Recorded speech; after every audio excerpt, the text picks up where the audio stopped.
शेतकरी मित्रांनो, तुम्हाला माहिती आहे का, कर्जमाफीसाठी 4 निकष लागू करण्यात आलेले आहेत. या 4 निकषामध्ये शेतकऱ्यांना कशा पद्धतीने लाभ कर्जमाफीचा मिळणार आहे, या संदर्भातील 4 निकष आपण या व्हिडिओच्या माध्यमातून समजून घेणार आहोत.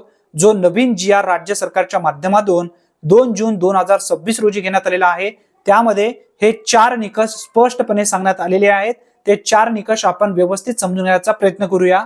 यामधला पहिला निकष आहे, सदर योजनेचा लाभ देत असताना वैयक्तिक शेतकरी हा निकष ग्राह्य धरण्यात येईल, असा सुद्धा उल्लेख करण्यात आलेला आहे. दुसरा निकष आहे, या योजनेमध्ये शेतकरी कर्जमुक्तीचा लाभ दिलेल्या शेतकऱ्यांना प्रोत्साहनपर लाभ दिला जाणार नाही, असा सुद्धा उल्लेख आहे. त्यानंतर तिसरा निकष आहे, सदर योजना शेतकऱ्यांनी राष्ट्रीयकृत बँक, खाजगी बँक, प्रादेशिक ग्रामीण बँका, जिल्हा मध्यवर्ती सहकारी बँकेकडून घेतलेले कर्जाच लागू राहील.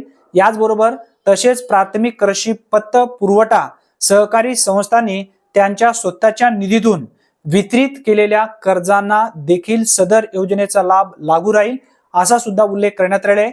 त्यानंतर चौथा निकष आहे, या योजनेच्या निकषानुसार पात्र शेतकऱ्यांचे आधार प्रमाणीकरण करणे तसेच ॲग्रीस्टक आधार सामग्री मंचावर शेतकऱ्यांची नोंदणी अनिवार्य असेल. म्हणजे ज्या शेतकऱ्याकडे शेतकरी ओळखपत्र कार्ड असेल अशा शेतकऱ्यांना हे लाभ दिला जाणार आहे, असं सुद्धा उल्लेख यामध्ये स्पष्टपणे करण्यात आलेला आहे. या जी-आर संदर्भात तुम्हाला जर सविस्तर माहिती पाहिजे असेल तर आपल्या चॅनलवरती ऑलरेडी आपण व्हिडिओ टाकलेले आहेत.